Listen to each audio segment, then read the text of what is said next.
punten di Bogor Kasih. Bismillahirrahmanirrahim. Assalamualaikum warahmatullahi wabarakatuh.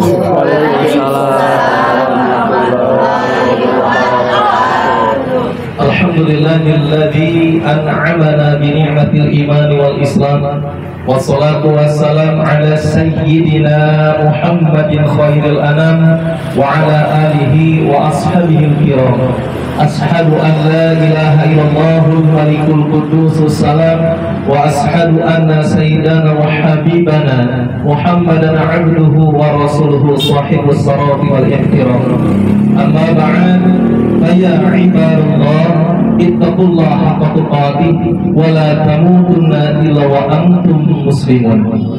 Alhamdulillah, segala puji dan syukur senantiasa kita panjatkan kepada Allah Subhanahu wa taala atas segala nikmat yang telah Allah berikan kepada kita, terutama nikmat iman, Islam dan ihsan, serta kenikmatan kita bisa berjumpa kembali dengan bulan suci Ramadan. Salawat dan salam senantiasa terlimpah curahkan kepada panutan kita, yakni Nabi Muhammad sallallahu alaihi wasallam, kepada keluarganya, para sahabatnya, para tabi'in, para tabi'in, itba, dan kepada seluruh umatnya sampai akhir zaman. Dan kita berharap kelak di yaumul qiyamah kita mendapatkan syafaatul uzma. Amin ya Allah ya rabbal alamin. Amin. Terima kasih Ibu MC atas kesempatan waktunya. Guru saya Ustaz Dede, juga pimpinan saya Pak Chandra, juga rekan saya Pak Haji tadi, dan juga kepada Pak Kades, juga Bapak RW, Bapak RT, Pak Binsa, semua para asatidah, juga para pembimbing, para anak yatim dan duafa, dan juga kepada anak-anak semua. Saya doakan mudah-mudahan kita semua kelak bisa berkumpul di surga yang telah Allah jadikan untuk orang-orang yang bertakwa. Amin.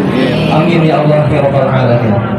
Bapak Ibu, adik-adik semua, terus terang, ketika Ibu MC tadi membuka, ditambah lagi dengan Ustaz Dede, ditambah lagi tadi dengan Pak Kades, ya, di sana ada sesuatu hal yang sangat penting untuk kita ambil hikmahnya, terutama tema yang saat ini ada, yaitu menciptakan keberkahan harta melalui sedekah.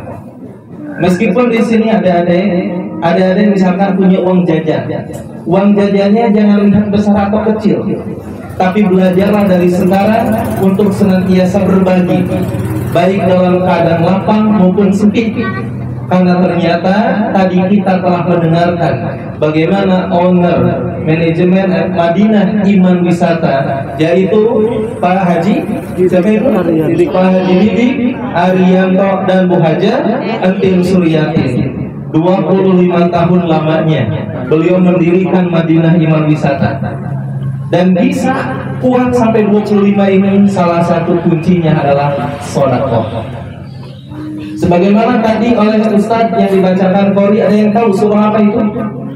Ada yang tahu surah apa? Surah apa? Surah Al-Baqarah. Ayat berapa? 261. Di mana Allah Subhanahu wa taala menjelaskan, dan ini pasti yang berfirman adalah Allah. Tidak mungkin Allah salah. Pasti Allah akan menepati janjinya. Allah pun menyatakan, "Matsalul ladzina yunfikuna amwalahum fi sabilillah." Artinya apa? Permisalan orang, ya, matsalul ladzina yunfikuna, permisalan orang-orang yang berinfak hartanya fi sabilillah, di jalan Allah. Dulu mengartikan fi sabilillah itu dengan perang. Padahal ternyata makna infak fisabilillah itu bukan hanya untuk perang, tetapi infak fisabilillah itu untuk memberikan nafkah. Seorang suami kepada istrinya, suami kepada anaknya, juga dermawan kepada yang membutuhkan. Itu pun infak fisabilillah.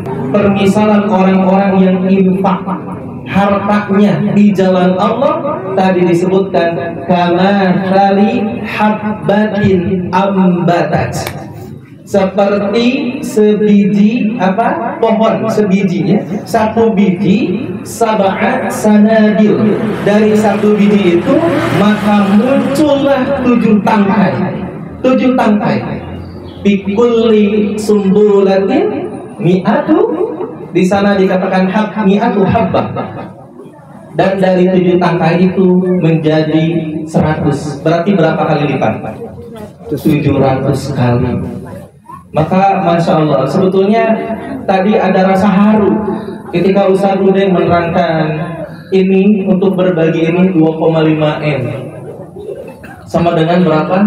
2.500 juta. 2.500 juta. Dan ternyata Allah buktikan ya kepada orang-orang yang berinfak di jalan Allah. Beliau ketika saya bergabung dengan MKW itu Masya Allah, tawadu Pak, tawadu Ibu. Tawadu di sini itu bukan tawadu orang Sunda. Kalau tawadu orang Sunda tawadu duit. Kalau ini tawadu pakai bod, yang artinya apa? Rendah hati. Bahkan kalau Bapak Ibu melihat awalan, nggak akan mengira beliau orang yang kaya, sederhana banget gitu. Masya Allah. Tetapi kepancaran kesolehannya itu nampak pada akhlaknya, rendah hati, merangkul kepada timnya.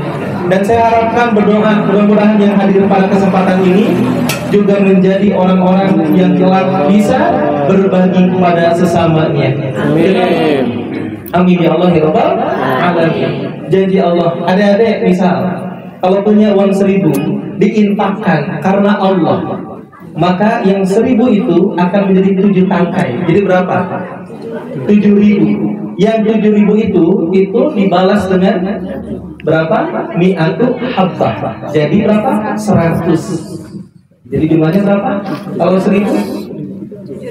Berapa? 700.000. Tapi jangan bertanya, mana gening saya udah infak 1.000 tapi nggak muncul 700.000. Ingat adik-adik, kehidupan kita tidak hanya sebatas di dunia. Kehidupan kita akan ada kehidupan yang panjang setelah kehidupan dunia ini. Ketika seseorang berinfak, tadi kata Pak Kades, doa anak yatim, memang betul Pak Kades. Emang betul seperti itu. Dan kita upgrade terus infak kita untuk apa? Untuk bekal kehidupan kita di akhirat. Ternyata ayat tadi menjelaskan kepada kita keberkahan orang yang senantiasa berinfak, dan juga akan adanya kebahagiaan dalam dirinya. Orang-orang yang dia diberikan harta yang lebih, tetapi dia enggan untuk menolong sesama, maka itu mirip seperti Qarun. Siapa yang tahu kisah Qarun? Ada yang tahu kisah Qarun? Cung, yang tahu kisah Qarun? Ada yang tahu kisah Qarun? Belum tahu? Nanti belajar lagi tentang kisah Qarun. Qarun itu salah satu umat Nabi Musa alaihi salam. Beliau asalnya miskin, tapi jadi kaya. Ketika kaya, dia jadi pelit. Ketika diminta infak sedekahnya, dia mengatakan, enak saja, gua yang usaha, saya yang berbisnis, tiba-tiba ada orang yang minta. Dan ketika Qarun ditanya, Qarun, di mana engkau mendapatkan semua kekayaan ini? Maka Qarun menjawabnya, ini adalah karena kepintaranku, ini karena adalah ilmuku. Maka di dalam Al-Quran, si Qarun tersebut ditenggelamkan bersama dengan hartanya. Nah, ini saya titip pesan kepada adik-adik, karena saya lihat insya Allah ini menjadi wajah-wajah orang kaya. Tapi jangan kaya Qarun. Ya, jangan kaya Qarun. Ketika sudah diberikan harta yang banyak, tapi dia pelit, tidak mau memberikan untuk infak di jalan Allah. Tapi sebaliknya, ini sebagai penutup karena waktunya kita bagi-bagi. Ada yang pernah kenal dengan Nabi Sulaiman? Kenal di mana? Kenal di Al-Quran, kisahnya. Nabi Sulaiman berapa banyak kekuasaannya? Itu hampir 3/4 bumi dikuasai oleh Nabi Sulaiman. Apakah pasukannya hanya dari bangsa manusia? Tidak, dari bangsa jin dan hewan.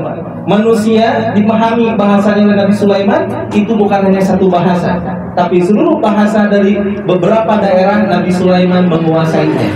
Apakah hanya manusia saja yang dipahami bahasanya? Tidak. Nabi Sulaiman pun memahami bahasa jin. Bahasa semut juga bisa. Ya. Itu ketika pas waktu pasukan semut mau nyebrang, kedengaran oleh Nabi Sulaiman. Apakah ada nggak sekarang yang bisa memiliki kekuasaan seperti Nabi Sulaiman? kekuatan seperti Nabi Sulaiman? Tapi Masya Allah, Nabi Sulaiman ketika ditanya oleh Allah, wahai Nabi Sulaiman, di mana engkau mendapatkan semua ini? Maka Nabi Sulaiman pun menjawab, ini adalah karunia Tuhanku untuk menguji kepadaku apakah aku termasuk orang yang bersyukur. Barang siapa yang bersyukur, maka itu untuknya, dan barang siapa yang kufur, maka sesungguhnya Tuhanku Maha Kaya. Sekarang siapa di sini yang mau kalau punya anak ibu-ibu namanya Sulaiman? Ada yang mau? Ada yang mau? Ada ya? Dinamain Sulaiman dengan Korun, pilih mana? Pilih Nabi Sulaiman. Barangkali mungkin ibu-ibu pingin keren, ini ada di alam Quran. Nanti kalau punya cucu namanya Korun, mau? Saking hinanya Korun, padahal kisahnya dari ribuan tahun, ibu nggak mau. Tapi kalau di sini namanya Sulaiman, ada yang mau? Mau. Lihat kisahnya dari ribuan tahun, tapi namanya tetap harum. Itulah orang-orang yang senantiasa mengakui apa yang dia dapat bukan karena kepintarannya, bukan karena otaknya, bukan karena kemampuannya, tetapi dia mengembalikan segala sesuatu itu kepada Allah. Ini adalah karunia Tuhanku. Ingat-ingat anak-anak, kalau nanti kalian menjadi orang yang kaya, maka satu kalimat yang harus kalian camkan adalah, ini adalah karunia dari Tuhanku untuk menguji kepadaku apakah aku termasuk orang yang bersyukur atau kufur. Karena barang siapa yang bersyukur kembali kepadanya, kepada kita, dan barang siapa yang kufur, Allah itu Maha Kaya. Dan mudah-mudahan sebetulnya tema ini sangat sinkron sekali dengan kondisi yang ada di MIW, yaitu tadi apa?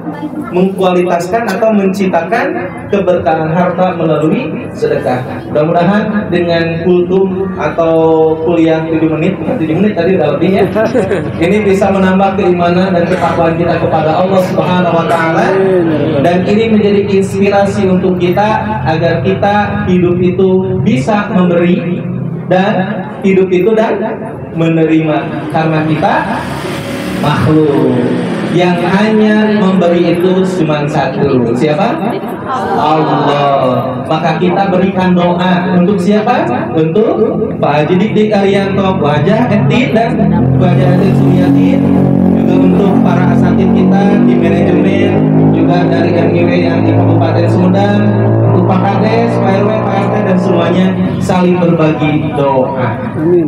Insya Allah. Itulah mungkin yang bisa disampaikan pada kesempatan yang berbahagia ini. Mohon maaf jika ada kata atau sikap yang kurang berkenan, ya, hapunten. Saya tutup dengan pantun, buah duku, buah durian. Cakep. Alhamdulillah saya dibilang cakep karena kalau pantun. Iya. Di luar pantun jarang ada yang bilang cakep. Sekali lagi ya, buah duku, buah durian. Cakep. Mohon maaf lahir dan batin. Yang ada lelenya. Assalamualaikum warahmatullahi wabarakatuh. Waalaikumsalam.